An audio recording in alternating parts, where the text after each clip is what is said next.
Hey, what's up YouTube? This is Swiss Army Dan coming back at you with another Swiss Army knife video. And today, people, I'm gonna do another top 5 video. This is a highly subjective video here. I should put that disclaimer out there. It's gonna be the top 5 Swiss Army knives for collectors. And this is gonna be more about categories of Swiss Army knives than specific models.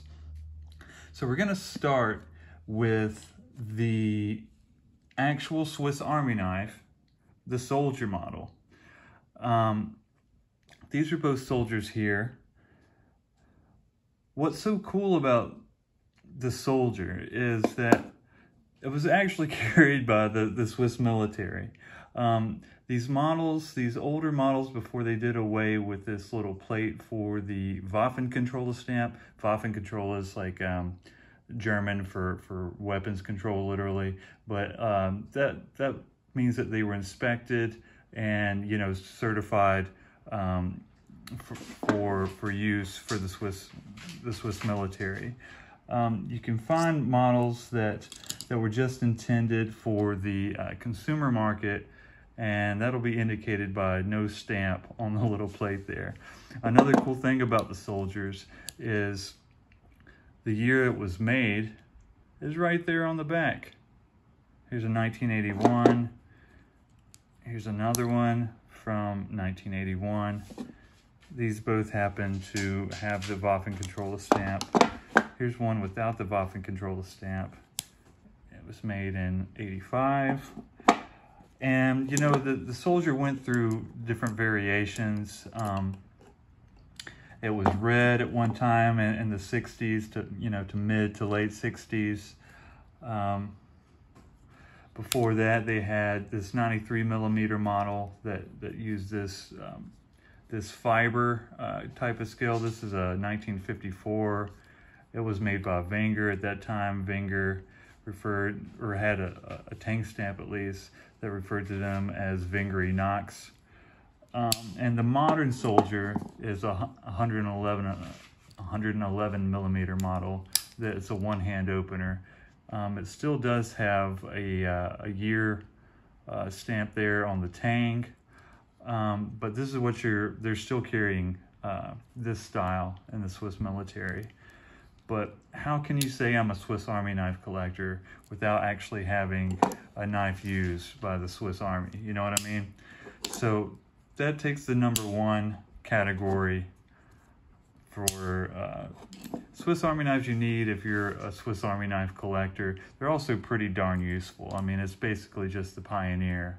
And you've heard me sing the Pioneer's praises many, many times. The second category is going to be something vintage.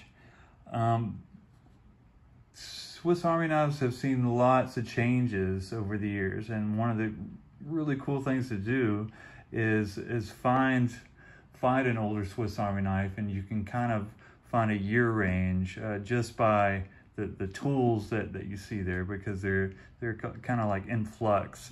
This is one of my favorite vintage Swiss Army knives. It's an early 50s model. I'm not going to try to say exactly what year it is. If I had to guess, it'd be a 1952, because this style of can opener was only made from 46 to 51, but it also has this fish scaler on it, which wasn't introduced until 1952. It's got this bail on it, which was discontinued around 1968 by most sources that I can find. It's got this really cool Armée Suisse tang stamp on it, which is consistent with that date range. And on the back here, it's got Victoria, Switzerland stainless. It's got another cool vintage feature of the scissors opening on this side, which you don't see anymore in these older style scissors. Also, another interesting thing is the cap lifter screwdriver and the can opener are inverted. Like the modern day Swiss Army knives will have, or at least more recent Swiss Army knives will have the can opener on this side and the cap lifter on that side. Here's like a Tinker, and you'll see that it's got a file here. It's like the squared Phillips with a file here, and that was discontinued around 1968. So I think having one of these models with the older style tools, older features, like here's exposed rivets, which kind of went out around the early 60s. By the early 60s, they were making them with hidden rivets like this. This is clearly a 60s knife because it's got that the file on the Phillips screwdriver. It's got the Victoria stamp. There's some evidence here that it's got the Swiss pat on the can opener. So just looking closely at all those tools, it kind of gives you a date range, and it kind of is a partner in telling the story of Swiss Army knives and their evolution. So I don't think you can really have a cool, maybe you can just only collect like limited edition A-locks or something like that, and that's your collection, and that's fine. I'm not saying there's anything wrong with that, but to me, having a vintage Swiss Army knife in your collection is cool. I'll tell you what else I think is cool, and this is going to take the number 3 category, and that's something that's discontinued and maybe kind of weird. For a while, the Victorinox made this timer, and it's basically a compact, a model that is still available, but it has this clock on the front of it. I mean, who doesn't need to know what time it is according to their pocket knife, right? By the way, a good friend on one of the clubs that I'm a part of sold me this knife. I didn't buy it for $77.50 in the 80s or early 90s or whenever this one was made. I'm guessing it's around that, actually early 90s, because the compact did not exist in the 80s. This parcel hook with the nail file on the back will tell you that much, and it does have the plus scales. It's just kind of a weird, cool knife to have. What's another weird, cool knife? Like Marlboro, they had, I guess, a contract with Victorinox for a while. They made several knives. My favorite of those is very related to that one, and it's called the Trail Guide, and it's basically a compact plus a file. The metal file is what Victorinox calls this tool. Another like kind of weird discontinued model is the Alpinier, and I'm pretty sure this was only made for Canadian markets. And the US markets did not have that inlay, and it's called the Passenger. They're pretty much the same model. They have the same tools, but like this one, the Scientist, which has a combo tool. It has these two tools. The Human,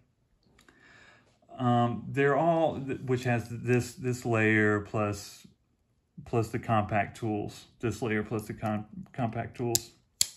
They're all super popular among collectors. They're, discontinued. They're kind of weird. And I think you need something weird in your collection.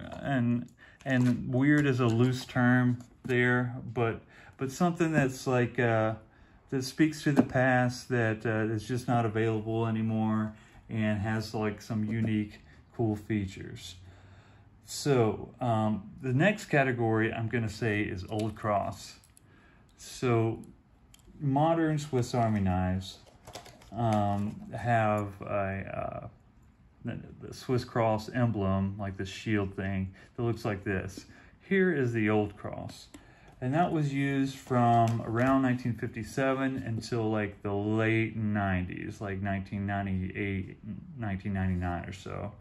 But collecting Swiss Army knives for so long and being in these groups, there's a big cult following for the Old Cross knives, for the Pioneer, for the farmer, for like the skipper, and the some of those other maritime knives with with the marlin hook.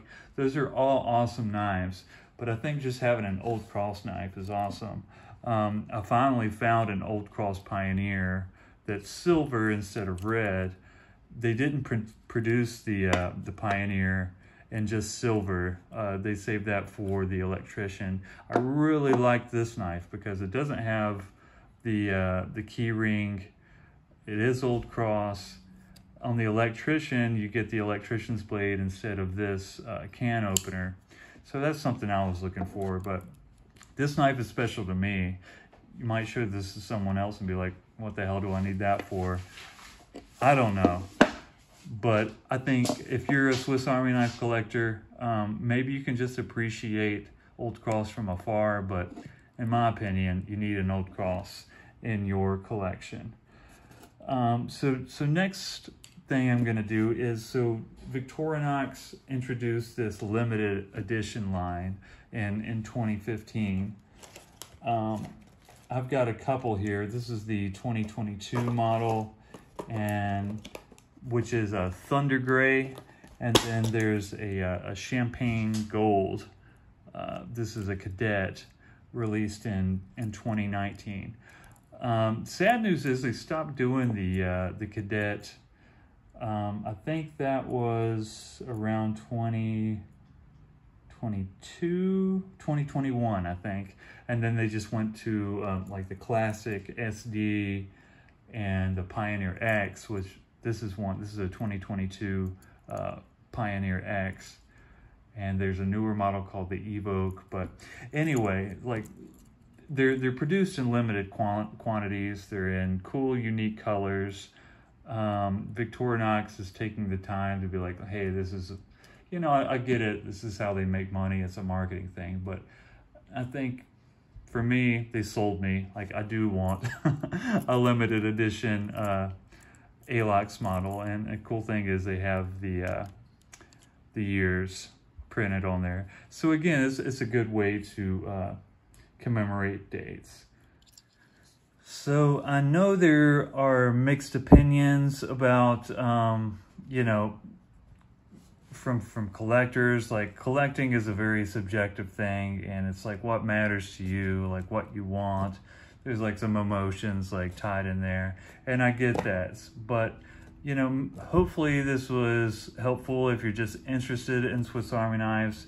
And to wrap up, what I think is kind of essential to a collector's collection is having a Swiss Army knife soldier, something vintage, something discontinued and kind of weird, an Old Cross Alox model, and a limited edition model. So let me know what you guys think, because I know I've got a lot of collectors in my viewership.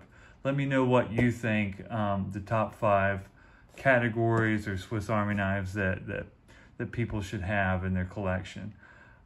You guys, I want to remind you to be kind to each other, like, comment, subscribe, hit the Liberty Bell. Until next time, Swiss Army Dan is out.